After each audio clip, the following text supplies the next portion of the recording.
Hang in there, it is! Smylie Kaufman for 61. Wow. I'm Smylie Kaufman, and this is The Smylie Show. Aloha, Smylie Kaufman.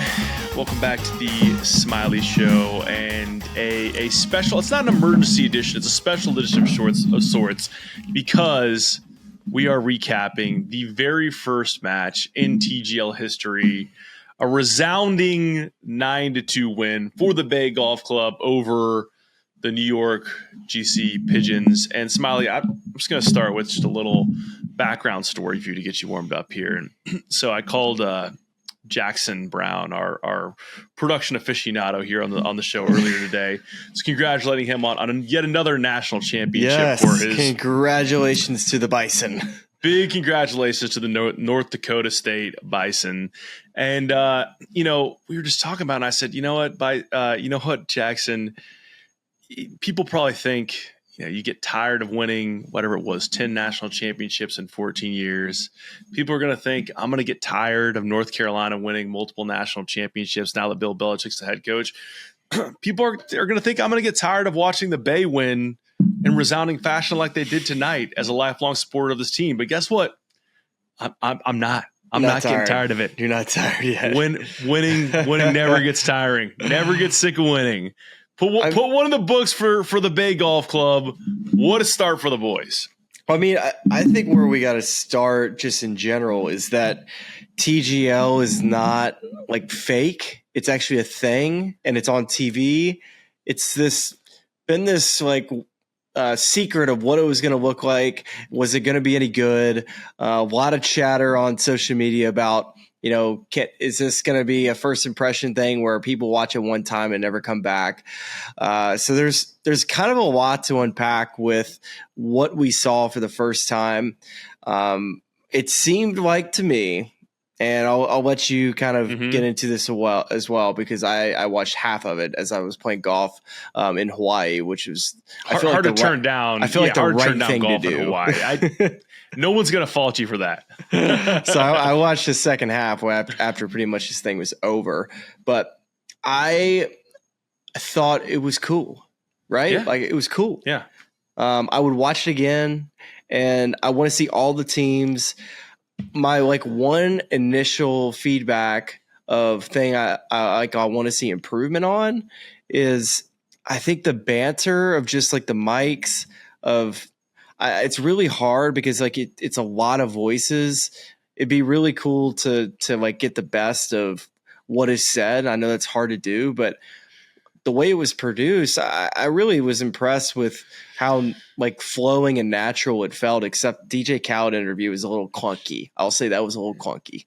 Yeah, you're being nice there. I don't need to, with all due respect to DJ Khaled and people who like DJ Khaled, I don't ever need to see DJ Khaled on my screen ever again for a broadcast of this or anything else. Love the guy, but go. He can go do his thing somewhere in some other corner of the internet. And then quickly as a TV production nerd, whatever you want to call it, on the mic thing, that's an interesting observation you make, because I think that a lot of these types of productions in the past, the thing that drives me nuts the most is that whoever's running the audio board is just leaving all the mics open and you have no idea who's talking. Yeah. There's a ton of interference. It's so confusing as a viewer to try to parse what's happening, what's going on. I thought they did actually a fantastic job of they closed the mics more than they need to close the mics, but you got enough of open mics when you wanted them. And then they did a good job of kind of filling you in after the fact of, here was a funny moment when Xander Schauffele was trying to throw the hammer a million different times at the behest of his teammates. They did a really good job with the replays of like keeping you up to date on what was said. But I wanted it to feel a little bit more like I was playing in that group with them and hearing all the things that were said in real time. And I know that's really hard to ask for. That's why I just want to say I think you err on the side of clean production to start, and then you let it go looser and looser as you go. Rather than letting it just be a free for all mess, and then people watching it saying, I can't even make sense of what's going on. I'm not going to watch this thing again. For me, having watched a lot of different premieres of a lot of different TV shows, how clean it seemed to be produced was kind of stunning to me. Like, I thought it was it looked really good. I think there's a lot of like interesting things that you could potentially build upon. I thought the overall heckling, and I think that was kind of talked about way beforehand. I'm like, oh gosh, they got, this guy on their team. Like, how is this guy, that's exactly why he's on this team, is to heckle, right?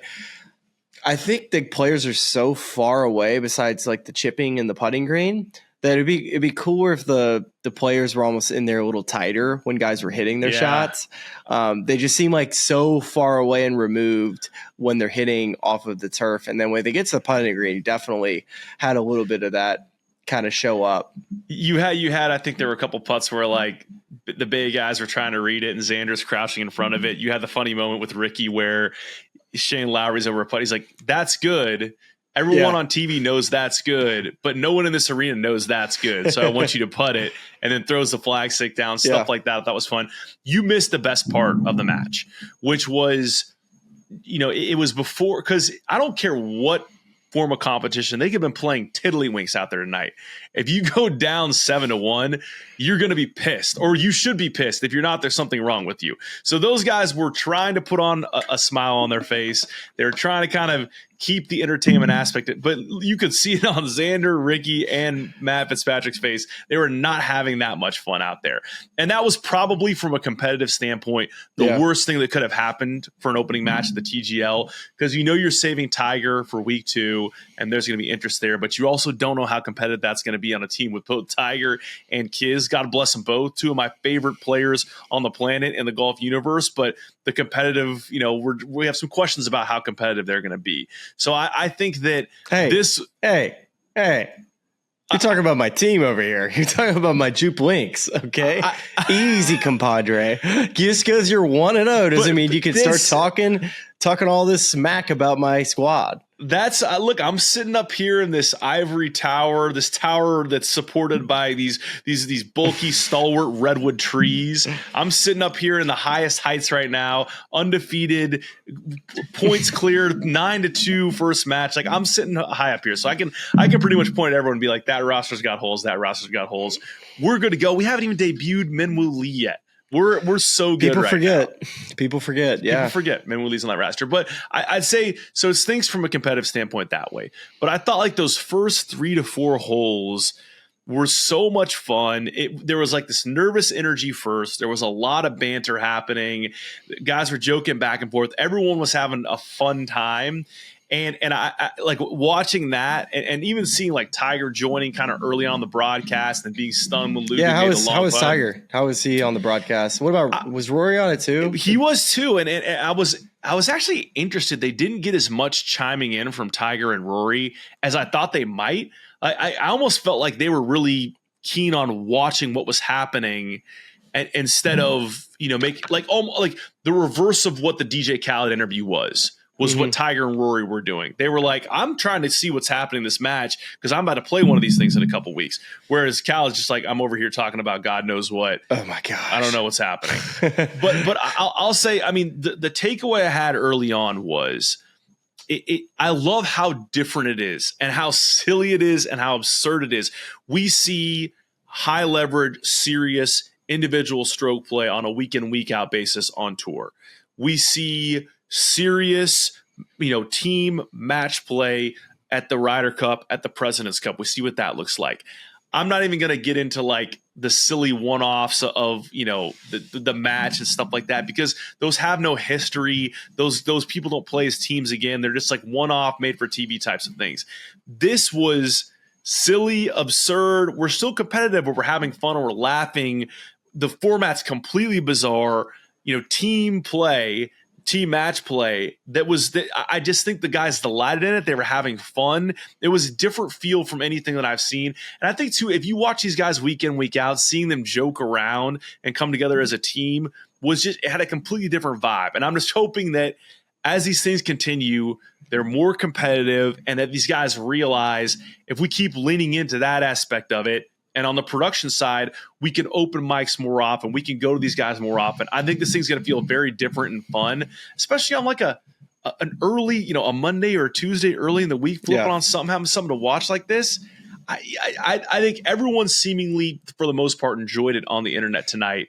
And I think that says something in a highly critical golf media space. So where does Charlie and SK fit in the stands? Like, do you think front row, did they show the crowd enough to where you feel like if you wear your stupid Hawaiian shirt and the Bay hat that you think you're going to get on TV? Like, do you feel like if I wear my Miami Vice Dwayne Wade jersey, am I getting on? Did we have any jerseys being worn, or was there a lot of just like classic golf apparel attire? There was some good fan cameos. There was a lot of heckling. I'm sure you heard. Like I heard there was a bit of the Boo Birds I was catching at the end. The Boo Birds loved them. There was also the classic. You're playing in an opposing arena and you have the ball and they're counting the shot clock earlier than the shot clock actually is. Yes. Well, the guy loved that. I think that's amazing. Yeah, I think if we show up in some absurd, paraphernalia, we got a good shot at making it on the telecast. Somehow, like even if we went like not supporting our teams and went with the Beavis and Butthead bit from like the SNL. Have you ever seen that famous one this past year? And just right behind like where they shoot the guys hitting their shots. So like right behind their heads, like you got Beavis and Butthead over there, just sitting there. Yes. I think you would make it onto, because it actually it's pretty intimate. Like there's not a ton of seats, and that's reflected in the audience, the crowd noise you hear. Like it's, but sports. I like that though. Like it feels like very on top of you, which is kind of what you're going for there. Like you wouldn't want this big old arena where there's, you feel like the fans can't talk to the players, where they can't hear the heckling like you're talking about a second ago. Well, and that's the thing is, and maybe we're so early in the show, but and I'm not trying to knock LIV here, but like if you're comparing team golf to team golf, right? And it's, there are a lot of people could say, well, TGL does music, they're doing teams, like they're copying the same concept. And sure, they're definitely borrowing a lot of pages from what LIV has done and applying their own way. But there's just that extra element, especially in the triples format. Like I came away from tonight almost wishing they could have played triples all night long. What was the triples format? Triples was alt shot with each player taking a turn. That was like the first 9 holes. So it was like, okay, gotcha. Shane Lowry tees off and, Wyndham Clark hits the approach shot and Ludvig hits the putt. And then it's almost like modified alt shot in a way where they still take turns teeing off. Like Wyndham hit the tee shot on the second hole. That's Ludvig hit the tee shot on the third the third hole. And you keep cycling through. So everyone's hitting tee shots and the order's changing. But it's true alt shot after the ball's teed off. And that to me was so fun and collaborative, and guys going up to the green together and reading putts together. Mm-hmm. The singles format, I understand why they're doing it, but it's also kind of like, and again, the guys from the Bay and New York, like they were all going up to the green together, but it was just 2 guys playing a hole together, and you almost lost some of that team feel a little bit. Mm-hmm.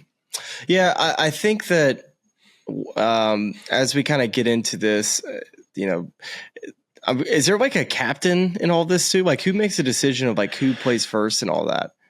That's a great question. And maybe it's something that was like who decides they're going to go first on the singles where Xander's like the anchor. Well, or who decides who has the hammer? I think the guys on New York had to confiscate the hammer from Xander tonight. He kept trying to throw it. And that's, it's a shame. There should be unlimited hammers. That was the strongest complaint on social media, and you're 100% correct.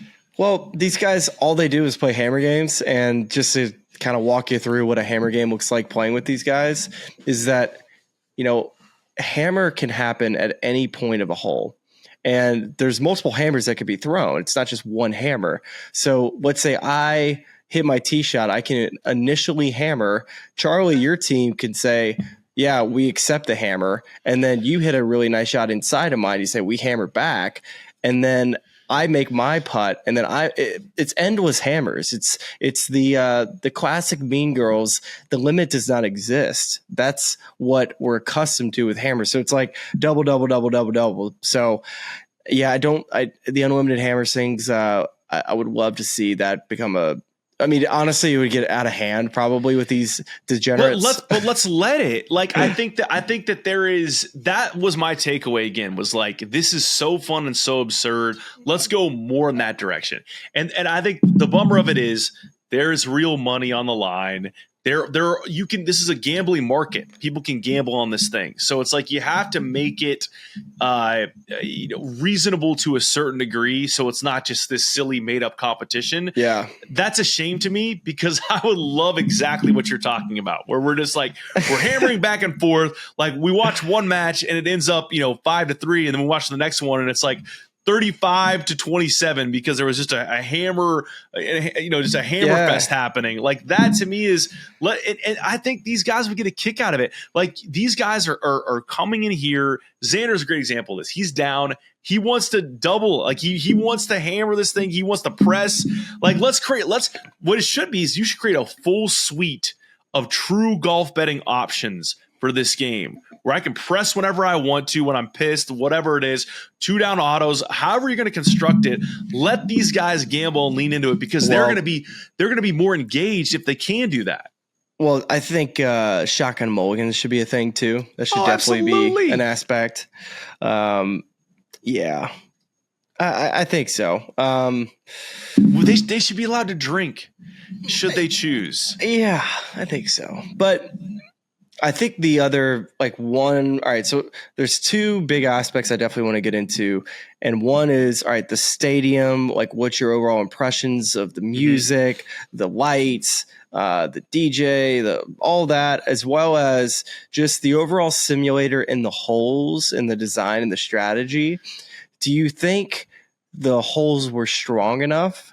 Do you think they'll get too boring? Was it too much like Golden Tee, or do you feel like it was a really good balance between, okay, the music was like just like a good level enough to like keep you to where you wouldn't turn the channel, and did you feel like the holes presented enough of a challenge? Thoughts? I think our boy Augie had it right. Like, Augie Pisai nailed this thing on the head. Like, there were a lot of holes that we saw that came out that this could resemble a hole in real life. Augie was like, give me a bunch of shrooms and let me go like paint on a vivid Technicolor canvas. And I think that even within that scope, we saw some very strange holes that ended up playing pretty straightforward, because like, if a guy gets his carry number correct and he lands it in the fairway, then you could have, lava and a temple structure and statues and this and that. He's still just hitting a shot to a number, and he's going to turn around and go walk over to the green zone, and the green's going to look the same every single time. So like, I am, again, much like almost every note I'm going to give you tonight is make it more absurd. And this is another one where it's like, I would love to see weirder, crazier holes. I'd love to see like adding, in addition to the fairway cut and the rough cut and the sand cut, like, let's add some weird other, some native grass. Like I want to see a whole wide suite of different things you got to hit out of to execute this thing. It was cool to see Shane Lowry hit out of the fairway bunker at the end, and then the lip. With the lip, yeah. That lip would have been an issue for me. I mean, that's what I think is like, you're just hitting out of the same types of surfaces over and over again, and I think that you lose a little something there of the absurdity of what you're seeing on the screen. But I thought the music was fine, added a little bit of pace to it. The shot clock added a lot of pace to it. That's what struck me early on. I was like, oh, this thing's moving. Like, we are not sitting around waiting. Like, this thing is going, and I'm not bored at any point in time. And I think that's a key part of what they're trying to do.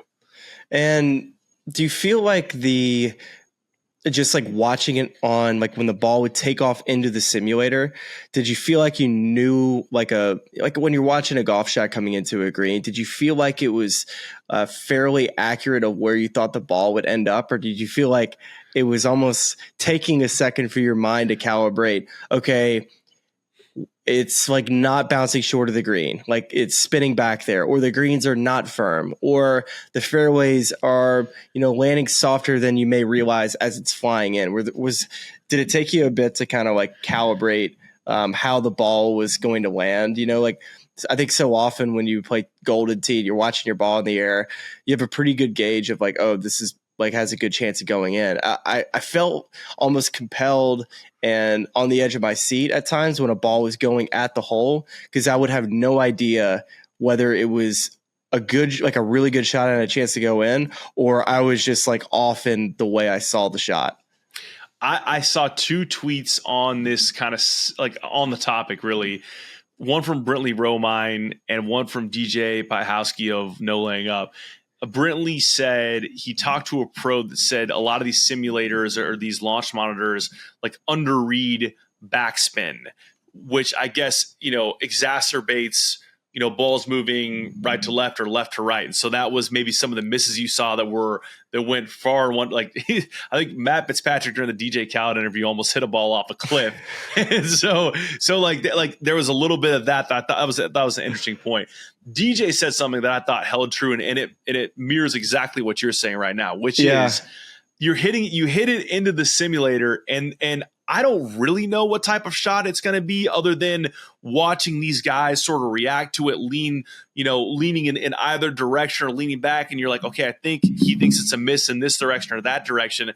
So then when it cuts to the tracker on the ball, like you'd see when you're playing Tiger Woods, there's a real moment of anticipation. They were like, because you see their face, which is what I like. Yes. It's like, all right, contact looked good. Watch their face. They like it, but they don't really know either. And then when you follow the ball, I think to me, that was the most underrated aspect of what I liked about the product is that I didn't expect that. I didn't expect I've watched golf my whole life. I know what a good golf shot should and where it should end up.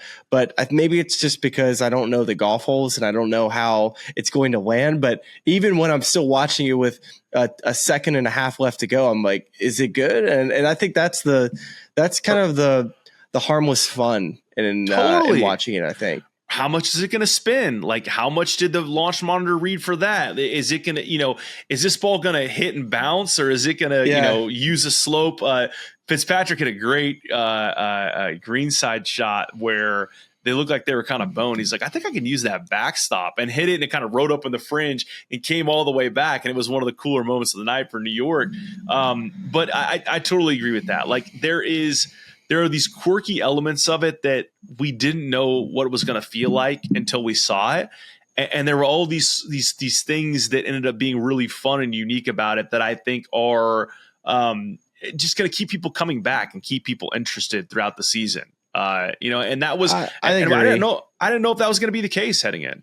Yeah, I agree. And I think when you get even more and more stars in this playing, like when you get Tiger playing, you get Rory playing, and I know the Bay, like you're standing on this pretty high pedestal right now with what your team has done. I don't know how they lose another hole.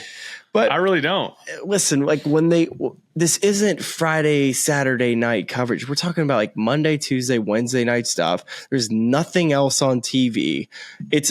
Also like, I'll say this. I found myself really interested in the commercials. Couldn't look away.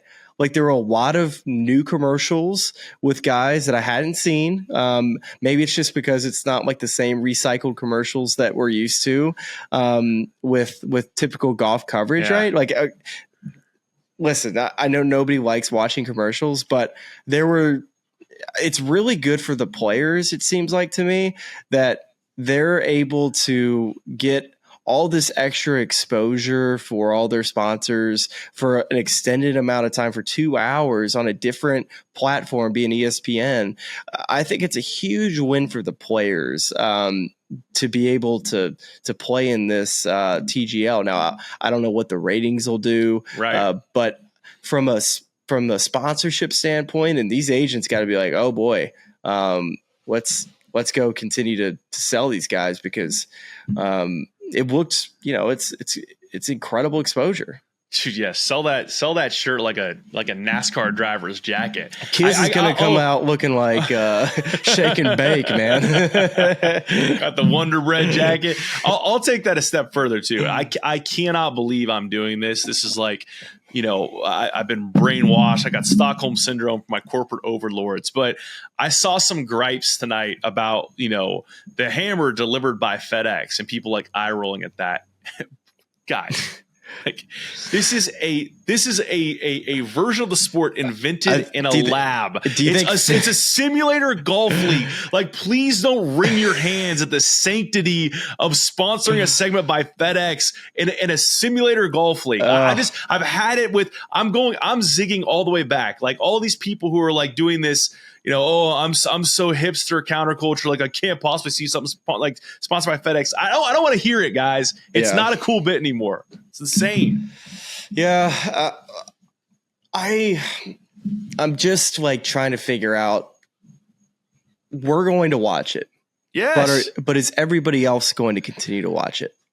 I think this is one of those things. I want to go to it. I think I'm more excited about attending it in person than I am watching it week after week, because I think it will, become a little bit monotonous over the weeks. Like it's same kind of crazy, designed holes. Now you'll probably have some big moments and maybe the matches will be closer. That'll like add another bit of intrigue to watching it. But yeah. Yeah, I mean, well, you and I have talked on the pod. Like we have that date, that Bay versus Jew Blinks date circled. So I hope Kiz is playing. God, I hope Kiz is playing. That will be a lot of fun if we can make work for that. I think this is one of those, to me, love it or hate it type things. Like it's like I think that there are a lot of people that they are resolved that they are out on it and they are not coming around on it, and they're going to tweet mean things all night long about this thing. I got to read a couple of these. Max Hulme had some great tweets. There one in particular where Ralph Goyette on Twitter says, there are beautiful places all over the earth that are warm and ready for golf. So now it's a video game. Great. And Max quote tweets this and says, you'll never believe this, Ralph, but they're also doing that this week in Hawaii. This one, however, will be on at night in the U.S. when it's dark outside. I got one other thing too that just came to my brain from a production standpoint. I had heard so much about how the greens change, to the hole, the plates, I didn't get to see enough of that happening. I think it's and not to cut you off here, but I think to me this is what I think it is. When you watch the Masters on TV, and you watch Augusta National. It looks like an interesting course, but you don't get a real appreciation for like the elevation change that you do when you are on the property, like you and I were this last year, walking around. Like, whoa, there's a ton of undulation in that green. There's a ton of slope there. I think it's just hard with television cameras to truly illustrate depth, especially when it's as subtle as a plate moving slightly and a putt on one side that would have broke this way now breaks a different way. I mean, that's just my take. I could be wrong, but I think some of that stuff is the plates are moving, but they're not like, they're not going to turn into a putt-putt course. Well, I just kind of thought that was an interesting part of like they're hitting into a screen, but then the green changes. It would be fun to like see how the green changes, because that's such a unique, new, innovative technology that we've never seen before. So like, I kind of want to watch it to see how it works. That's actually a good point of like, it's interesting because you're trying to give the production pace. Like you're trying to not do too much of slowing it down, but there are cool things, you know what I mean? Like, cause what's happening is they're putting out and then they're going back to the screen zone while they're setting up the next hole. The green's changing, right? But it's almost like if you had a multicast, you had 4 different screens, which that actually might not be the worst idea. If you had like a 4-screen thing, one is the actual feed, the TV feed. One is a camera always trained on Team A's bench. One is a camera always trained on Team B's bench, and another camera that's like showing you something interesting, like the green adjusting. Yeah, I just, how long do you think it takes to adjust the green? It should be relatively quick, right? Because it's I'm sure I think. Can you give me a ballpark? Like, is it 30 seconds. I think it's 30. I think 30 seconds is probably a good estimate. That's probably too. That's too long. That's too for us to watch a green change for 30 seconds. That's probably too long. But that's what I'm saying. Is like I wouldn't mind like cut in shots to like while somebody's talking, while they're walking over, seeing the green change, have the announcer be like, okay, well, just kind of setting up the hole a little bit. Like we set up the tee to the green part, like they'll do like flybys, but I kind of want to see like, okay, the green looks like this, and you could see it starting to change. That would be kind of cool. Yeah, I mean, I think that would. I think there's a lot that could be. I'll be curious to see what they do to change, and add production elements coming out of this week, because I think that they probably have a lot of the same feedback that we're giving right now from people on Twitter and elsewhere. But I mean, that's definitely a value add. I just think in general, to kind of get back to where we started this conversation, I think there's just going to be a dividing line on this thing where it's like you're either in on it or you're out on it. And I think that the surprising thing to me is I think this has been marketed to many and sold as this new type of golf, and it's going to bring in new and different audiences, and it's going to be attractive to like younger people who don't play traditional ESPN, golf. I think is good. Well, but totally different audience. But I actually think this is going to cater to like golf hardos, golf sickos that want more access in a different way to the pros they really like and watch on tour every single week. And maybe that's just me being in the media echo chamber that is Twitter on a week-to-week basis. But it's like I don't see a lot of people who don't already watch majors or tour golf saying, oh, yeah, let me go check out a bunch of guys I don't know playing simulator golf on ESPN for 2 hours. I think it's more of, giving another place for people to consume these types of guys in a new format. And I think that, that's not, I mean, I'm sure you gain new audience at the fringes, but I think your core audience is really a lot of the same, less the people who are just, I'm a purist, or I'm a live person, or I just don't like this concept in general. I don't want anything to do with it. That would be my guess.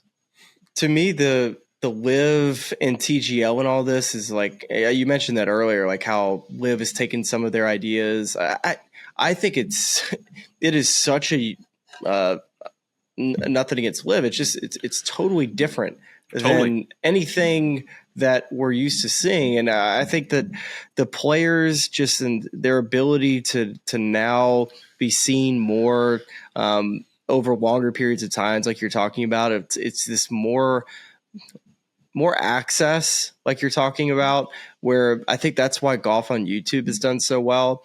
Like who doesn't want to go watch Xander play with X YouTube group, or who doesn't want to go watch Ricky Fowler play with another channel? All these people want is to know what these players are like over a course of 18 holes. And I think like Shane Lowry, it was pretty obvious that he's like one of the most fun-loving guys on tour, self-deprecating at times, still really good, but easily a fan favorite, a reason why he finished in the top 10 of the PIP. He's very, very well liked. Ludvig apparently I saw on Twitter that his numbers might go up because apparently he's a heartthrob. I didn't realize this. Did you see Kyle Porter's tweet? Yeah, I saw that, and then multiple more tweets that I was just like, oh, okay. Well, maybe Ludvig is going to transform our game, being the next, Roger Federer of just cleanliness and the ability to attract a bigger audience outside of the male golfer. That's a man with a sharp jawline. I say that, man to man. He is his golf swing is the ideal. And it's like, if you were building just a human being that's good at sports and golf in a lab, he has all the creative player attributes that one might want. Kyle Porter's tweet was hilarious. He said, I was unprepared for my wife's reaction to seeing Ludvig in prime time. Claire Rogers quote tweets it and says, the Gen Z Adam Scott. I think both of those are just Adam Scott. That's all you need to say about it. Yeah, I mean, I think it's. I didn't think we were going to walk away tonight talking about Ludvig and potentially he becoming much more famous because, hey, I guess the guy's good looking. Who knew? Like, we had to go play simulator golf for this guy to become very popular outside of him being a really good golfer. Now that you say it, yeah, he is pretty good looking. Yeah, it's interesting, like the ways in which we're going to discover more about these guys, because it really is. There's an aspect of it that's, even if Ludvig OWGR is in contention in the final round of golf tournament, like I wonder, that would be a really good study. Like compare a golf tournament that he's won or contended in, and the amount of camera time he got in that versus the amount of camera time he got in a 2-hour window tonight. You're just going to see more of him because there are only 6 players. You know what? This is an interesting parallel that we can draw here. Is that you're talking about, will somebody continue to watch Ludvig OWGR over the last 4 holes if you're somebody who doesn't watch golf and it's on the TV, you see him, you're like, oh, I remember watching him from the TGL thing. Liked him. Gonna continue to watch. Here's the other part of this argument is, let's talk about the guys who aren't on a TGL team. Let's talk about the number 1 player in the world who's not on a TGL team. I feel like now Scotty obviously decided not to play and not be on a team. It seems like that is a kind of a potential miss, for him to not do this, because it's not about the money. It's much more about, hey, Scotty, you're a very well-liked guy on the PGA Tour. So many people speak so highly of you, talking about how much fun you are in the, whatever it's a team room or in the locker room, big jokester, dad joke guy. So that, to me, thinking about where we net out in all of this, it's like, okay, some guys might, draw a bigger audience now for, having some TGL exposure. And then guys like Scotty, like, it would just have been an opportunity more so, I would say, Charlie, for him to become even more well-liked and to grow his stardom as the number 1 player in the world. I think that there are probably a lot of guys who watched the first 3 holes tonight and were like, dang, I missed out. I don't know what offers were passed on to guys. I don't know if they got the guys they wanted immediately, but I think there are probably a lot of guys that were like, dang, I really would have enjoyed being a part of that. This would have been a great way to find a new audience, extend my brand, and also not have to do any. I think the part of this that is key is, like, it's all built in. You sign up for the team, you go there, they're doing all the marketing effort for you. All you got to do is hit balls into a screen, really. So it's like it's not like I have to do some sort of. You got to do some media days. I mean, you got to. Sure, yeah. But I guess what I'm saying largely is like it's not like you have to invest in some calculated, strategy in terms of how you're going to grow your brand. You just play in this league and people tweet, like if you're Ludvig, people tweet nice things about how attractive you are. Like that's a pretty good deal. I'm looking at the OWGR list right now. Like, if I'm Victor Hovland, kind of missed the boat on this one. And he's a funny, interesting, unique dude. Yeah. I think he would have played well on one of these teams.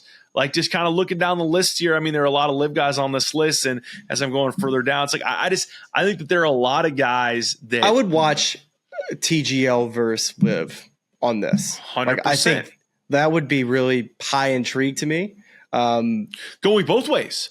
Take a TGL team onto a real course and play that match. Have the LIV guys come to the SoFi Center and play in the simulator. And, like, honestly, we talked about this on a previous episode. It's all there. You have 4-player teams, and you already have branding for all of them. It really shouldn't be that hard to commingle these things.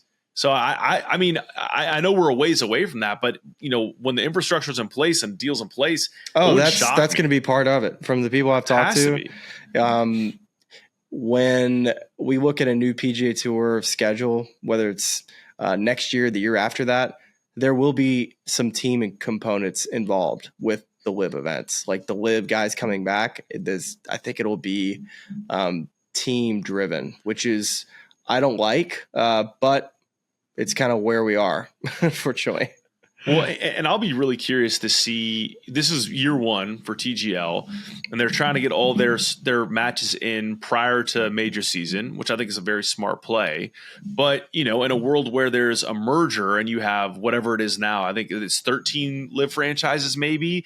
In addition to the 60 you have here, maybe you add a few other franchises to get Scotty and others in the mix. If you have like a 24-team league and you can intersperse that within an individual stroke play schedule, you could do that over the course of a full year. Yeah, you definitely could. So here's another question. Okay. How do we get guys cut? Get guys cut off the teams? Yeah. Is it like a Shiano type of deal? As a fan of the Bay Golf Club, hey, like we don't want X player on our team. We just need a riot on social media to get a guy not hired, or in this case, it would be cut. I mean, how do we get guys onto teams that we want to play and players that aren't really bringing a whole lot, whether it's like maybe not that great at golf or they're just not fit for TGL golf? How do we get them off and another player on? You're asking the hard question, which is when do we see the first Matthew Wolff or Taylor Gooch deal? And I love that you're asking these questions. And, I don't know how to answer that one directly. I think it has to happen at this point. I don't know the duration of these contracts, but I'm worried about a few teams after watching tonight, because in no world did I think a team with Xander Schauffele on it. And I know Fitzpatrick's form dipped a little bit last year. Ricky, after having a strong, 2023, 24 was his best year. But I thought this was going to be relatively competitive, and it very much was not. I'm worried about your Juplinks boys a little bit. I'm starting to worry a little bit about Atlanta Drive. Like I just, JT, I think he's finding some form, but Lucas Glover, like, what have you done for me lately, bud? I'm not gonna put you in the position to call anybody out here, but I'm happy to kind of go through here and say, like, I think Boston Common's going to be a wagon. Bay is going to be a wagon. LAGC, that's a strong squad top to bottom. I think like you could probably say Justin Rose is your weakest player. That's a good spot to be in if you're that team. But there are some weak links in this league, and so I think it's at a certain point you have to go out and test the free agency waters. Go see who you can go get it and bring in if you want to upgrade your franchise, because no one wants to be where the Pigeons were tonight. Which, by the way, I can't believe we made it 40 plus minutes of this podcast and we didn't reference the fact that the Pigeons are dead. Pigeons once again, in the context of American pop culture, has been besmirched. Yet another black eye for a very intelligent, underrated bird. I just hate it. I just hate it for pigeons in general. It's the sad, dark moment in the history of pigeons. your comment, Smylie. Anna Carter hates pigeons, and yeah, so you're anti-pigeon. And I never been a fan myself, so I'm a pigeon hater. I'm sorry. The reason why I didn't pick the New York Golf Club to be a fan wasn't because of the pigeons. It's because I had to eliminate two friends, which was Ricky on one team and Atlanta Drive. Hate Atlanta just in general. And I'm a Saints fan, I guess, so I couldn't be you're a Braves fan. Couldn't be weird. I don't know. It's really weird. So I couldn't be a Drive fan, but I don't know. I don't know if I'll ever get to a point to where like I'll really care enough about like being like a true fan. Like it's just a bit right now. Yeah. Do you think we'll ever get to a point where the fans like really are dialed in to where it's like, nah, dude, I'm a big fan? I thought I was doing a bit. I mean, I replied to someone tonight on Twitter and said, God, family, the Bay Golf Club. Like I am all the way in on this franchise. In fact, I'm looking at the TGL website right now. Okay, that answers that. Right? I got to join my brethren. They're all doing the Steph Curry go to sleep celebration on the website here. So I mean, I can't wait to see Minwoo tee it up. It just feels good to jump on a team and believe in something and experience a little success. So I really wanted this to be a bit, and you like all good bits, the lines are blurred. Well, let me ask you one other question here. So we've seen about 8 to 10 versions of the match. Now we just saw a recent showdown, and we've had these players in prime time at night on a golf course, mic'd up with banter. Whether it's celebrities or big time golfers, and for whatever reason, the ratings and just overall, I would say, vibe of watching and just history has said that it hasn't been as successful as what people thought it may be. Just the general overall production of that and how that's delivered comparatively to this TGL. Did you feel like the fast pace of like the production and just how they were able to fill the gaps? Do you think that is why I would say that it was maybe came off a little bit better than what we've seen in the match? 100%. I think it was the pace. I think that it was the venue in terms of how everything was happening right there in front of you and there weren't dead periods. I'll go so far. I'll make a bold prediction here, Smylie. I think we're going to see less and less of, if not none of, these. We're going to go play a match at the Wynn with different, players from different sports. I think, like, if I was in charge of running the SoFi Center and I had this thing booked out for 3 months of the year, and then after that, it's just going to kind of sit for 9 months, or I don't know what they're going to use to make it a multi-purpose thing. Maybe they're going to have concerts in there. Who knows? I would be calling Turner Broadcasting Company. I'd be calling all these different places that put on these matches. And I'm saying, the next time you want to do one of these things, why don't you just do a match on our simulator? You can do it with our rules. You can make some different rules. All the infrastructure is here and in place. We'll rent it to you for X amount of dollars. And you can do the celeb interviews right here within the arena, right here on the side. Like, I just think this is, if you're trying to produce a television product with golf, and it's not traditional golf like match, stroke play, individual stroke play like we see on tours. This is so much more compelling than what we see for the match. It really is. I think it's even interesting too. It's like I saw that Scratch, Pro Shop, they're talking about they're going to bring back the skins game next year, and I think there's a lot of nostalgia around that. I think anytime there's a brand that has like 90s, ish nostalgia, things like that, that thing can work. But I really do think that anything else that's more fabricated, like the match, you're looking at this tonight, and you're like, we could try to do something more like that, and we got to see what the ratings look like. We got to do a bunch of, we got to see how this thing plays out over a season. I think ESPN's a big deal, but the one last thing I'll say about it is that eventually it's going to be moved from ESPN to ESPN2, and that's a big, big deal. Allegedly, that just drop off from ESPN to ESPN2 apparently is huge. So I think that's a potential huge miss, and I don't know why ESPN's doing that. I don't know what else they have that time of the year for that. Basketball probably conflict with high. Yeah, I mean, like tonight it was like it was a 9 piece start because they had the lead-in was the Duke game. Okay, and a lot of that's like college or pro basketball or existing contracts. If you like it, you'll go find it. But I think it'll get off to a good start and a hot start because it's been on ESPN. But when it goes to ESPN2, you'll start to see a dip there. I agree, and I think, and maybe part of the gamble they're making is, or maybe less of a gamble, more so of a strategy. Yeah. They're trying to get more and more people over to ESPN Plus.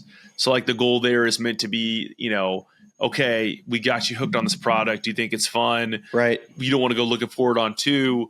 Why don't you come over to our streaming service or purchase that? You don't even have to have a cable subscription. You can just buy ESPN Plus and watch it there. I'm intrigued. Like, I saw enough tonight where I'm like, I'll keep watching this. I want to. I mean, we're going to lean in on it anyway because we're in golf media. But I think that a lot of people that would have been out on this maybe were surprised tonight and like, oh, I'm going to keep watching this. The chipping, how Ricky was describing how it was kind of coming off a little almost not knuckly, but the kind of, I can't remember exactly how he described it, but you could definitely tell it was, AstroTurf chipping, kind of weird. Like the way it would land, the way the ball, how they thought it would react. Like Xander trying to hit that spinner, little flop shot over that little ridge. And after he hit it, he chipped it off the green. It looked like he hit it really nice. Yeah. But that it just seems like that first bounce isn't quite like normal golf. So I think that kind of aspect of whether the players are going to be able to, really show off short game shots, you have to wonder if it's just the simple ones they're going to be able to pull off, but the ones where you have to get a bunch of spin on it, are they going to be able to? And that I have question marks about that. First bunker shot of TGL history was so perfect because it was Ricky greenside facing right back into the stands bleachers, and he left it about 15 feet short. And in his head he was thinking about catching it thin and just smoking someone right in the face. I thought that was I got a great laugh out of that thinking back to the interview. So yeah, no, I think it's I don't know if you have other thoughts, but for me, that was really interesting. You're a Rotten Tomatoes guy, like surely you've checked out a movie and then you leave a review, or you go check the reviews before you watch. If you're leaving a review for somebody who didn't watch tonight, what would your Rotten Tomatoes score be out of 100? Out of 100, well, okay. that's how it's judged. I guess, out of. I thought I was either going to give me a 1 to 10 scale, but I mean, I can easily. We're not a math pod, but that's some math that I can do. I would say tonight was like a 72 to a 75, and I think that a large chunk of that was out of TGL's control. Like it's the same thing as the college football playoff restructuring to 12 teams, and there's all this anticipation around it, and then you get a first round of games that are largely snoozers. And people are like, oh, this system stinks, it's so bad. It's like, no, dude. Tennessee just isn't very good at football, or not as good as you think they are. And so that's not the college football playoffs fault. That's their fault for not showing up and playing good in this first round playoff game. And then you're going to get better games as you go on and you get better matchups. But tonight it's like, doggy, Pigeons didn't show up and the Redwoods did. Right. And so 72, 75. I give in that 72, 70, I think the production was clean. I think the concept is really fun. So that's where I'm giving it for tonight. And I think that's a great start. I think production up, like you said. I think a couple of different things, like I mentioned at the beginning, I'd love to see more of. I think the threesomes format is awesome. I love that. The music, enjoy just the overall experience, the fan experience of being inside the SoFi. It makes me want to go. So like all three of those are probably way up high on the list. I thought the technology was cool. Like the anticipation of watching the golf shots was really high. So like all of those things I just talked about, like 9 out of 10. And I would say that how I can bring it back to where like 5, 6, 7s out of 10s. It's like, I would say that, a situation like tonight where it was a rout, like it was, the score was way off. The overall match and intrigue, the hammer aspect, a couple shots where guys were annoyed with, you could tell they think they hit good shots and they didn't end up in the spots they expected. So those kind of bring it back down for me a little bit. But I think overall there was enough positives to outweigh the negatives to where I kind of net out in a very similar spot. Yeah, I mean, and I think that's a solid score. I think I'd give it an 80 with more gambling and less DJ Khaled. DJ Khaled was definitely DJ Khaled weighed that score down a little bit. I like the intermission too with Scott Van Pelt. Like hey, let's reset. That was cool. Well, it's interesting too because I feel like you kind of got to give those guys a break a little bit, but at the same time, like the whole goal of it is to give it pace and make it move fast. So look, here's the great thing about it. There's no precedent for it. So they can make any changes they want to get it, to make it compelling the way they want it to be. So we're on the same page. Just think about this though. Remember reading that article, I don't know if it was this time last year, or maybe a little bit before, like it was like a week or two before they launched, and they weren't even close to being ready. Every report that I heard, any person I talked to said, oh gosh, like this first impression could be really bad. So that The extra roof year was an inside job. The roof was an inside job. You said it, not me, but I think right. It worked out in the end. Like I think it was totally buttoned up. They had plenty of time for the players to get in and test it out. I'm excited to watch the next one. Yeah, as am I.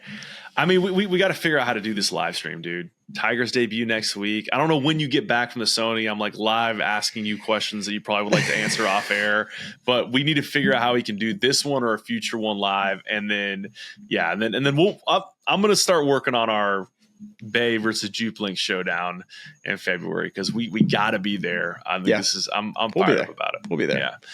Yeah. What do you think, buddy? This has been a very full episode. Would you like to do our Sony Open one and dones on Instagram Live tomorrow, or would you like to do them right now? I mean, the precedent's kind of Instagram Live, but also we're here. Let's do it tomorrow. Let's do it tomorrow. Okay, good. How about that? We'll do it on IG sometime between probably like 2 and 3 o'clock. Are we in Hawaiian time or is this Eastern time? So that'll be prime time for those on the East Coast, right around 8 p.m. As you're just kind of winding down your day, you're going to be seeing the Smylie Show live on Instagram. How about that? That's a heck of a tease, buddy. Yeah. I'm just looking at what I have. Yeah. My wife's maternity leave ends tomorrow. It's going to be a very interesting day in the Hume household. Back in action. So she'll be getting home right about then. And guess who's also back? Who's that? My golf game. Oh, did we play good today? Ooh. Yeah. We'd love to hear that. I feel good. Feel really good. What was But I do need to go get my lights and balls checked. I feel like they're a little off. Like my bag just needs tightened up. But my takeaway, worked on my takeaway, and that was it. And it kind of set everything up. God, I love hearing that. Because I mean, I think the next time we're going to play together would be in Palm Beach. If we get this whole thing together. Yeah. And that could be a lot of fun. Yeah. Let's do it, buddy. I'm just waiting to get my hands on that. My guy Quinn confirmed it. I got the order form. Srixon 2-iron coming in hot with the Hideki creamsicle shaft. God, I'm so fired up. I just need it to not be cold. Oh, my son's left-handed putter arrived today. We putted up here. Yeah, we're dialed right now, man. Riding high on the TGL vibes. It's been a fun night. I appreciate y'all watching and listening, hanging out with us as we kind of recap this first event. As Smylie mentioned, prime time tomorrow. We're giving you the one and done picks for the Sony Open. So if you're listening to this now, make sure you're over following our Instagram at the Smylie Show for those. And that's really it, Smylie. That's all I got for you. Do you want to give us any alohas or mahalos on the way out? Yeah, it's 7:13 local time, and it's what is it? Is it 1:13 in the morning where you are? Is that right? 12:13. I think I have to wake up at 5 a.m. So I'm all right. We'll get out of here. Thanks everyone for watching and listening. Hope you enjoyed it. We'll talk to you back here very soon. Aloha. I listen to this podcast. It's really cool, and all of our lovely fans and subscribers, but make sure you like and subscribe. It's cool to see what you guys are doing. I know golf fans appreciate it, but we do too, so please keep it up. For all the good people of YouTube, like and subscribe. You guys have some good takes, so I'm happy to come on and shoot the